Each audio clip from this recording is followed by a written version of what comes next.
অবশেষে সব জল্পনা কল্পনার অবসান ঘটিয়ে দ্বিতীয়বারের মতো মা হওয়ার সুখবর জানালেন ঢাকাই চলচ্চিত্রের জনপ্রিয় অভিনেত্রী শবনম বুবলী। গত কয়েক মাস ধরে শোবিজ অঙ্গনে তার মাতৃত্ব নিয়ে নানা আলোচনা চলছিল। সামাজিক যোগাযোগ মাধ্যম ও বিভিন্ন মহলে ছড়িয়ে পড়া সেই গুঞ্জনের সত্যতা এবার নিজেই নিশ্চিত করেছেন এই অভিনেত্রী। শুক্রবার বিকেলে নিজের ফেসবুক অ্যাকাউন্টে একটি ফটোগ্রাফ প্রকাশ করেন বুবলী। ওই পোস্টের মাধ্যমে তিনি জানান, গত 11 মে তাদের পরিবারে একটি কন্যা সন্তানের আগমন ঘটেছে।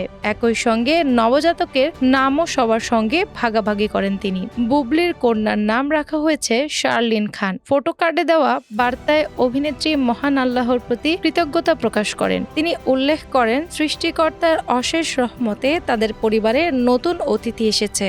জীবনের এই বিশেষ ও আনন্দঘন মুহূর্তে যারা তাদের জন্য দোয়া করেছেন এবং শুভকামনা জানিয়েছেন, তাদের প্রতি আন্তরিক কৃতজ্ঞতাও প্রকাশ করেন তিনি। পাশাপাশি নবজাতক কন্যার জন্য দেশ বিদেশে থাকা ভক্ত, শুভাকাঙ্ক্ষী ও শুভানুধ্যায়ীদের কাছে দোয়া কামনা করেন বুবলী। প্রকাশিত ফটোকার্ডের শেষাংশে উচ্ছ্বাসিত বাবা মা শাকিব খান ও বুবলী লেখা ছিল, যা সামাজিক যোগাযোগ মাধ্যমে ব্যাপকভাবে আলোচনায় আসে। সুখবরটি প্রকাশের পর থেকেই ভক্ত অনুরাগীদের মধ্যে উচ্ছ্বাস দেখা যায়। ফেসবুক সহ বিভিন্ন সামাজিক যোগাযোগ মাধ্যমে অভিনন্দন, শুভেচ্ছার বার্তা জানাতে থাকেন অসংখ্য মানুষ।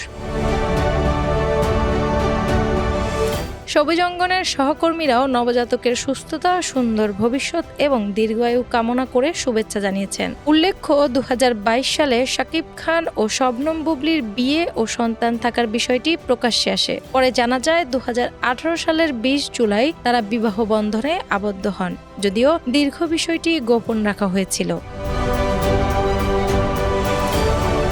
এরপর 2020 সালের 21 মার্চ তাদের প্রথম সন্তান শেহজাদ খান বীরের জন্ম হয়। সন্তান জন্মের বিষয়টিও পরবর্তী সময়ে আনুষ্ঠানিকভাবে প্রকাশ করা হয়। বর্তমানে শেহজাদ খান বীরের পর পরিবারের নতুন সদস্য হিসেবে যুক্ত হল কন্যা শার্লিন খান। নতুন অতিথির আগমনে শাকিব খান ও বুবলীর পরিবারে এখন বইছে আনন্দের আবহ।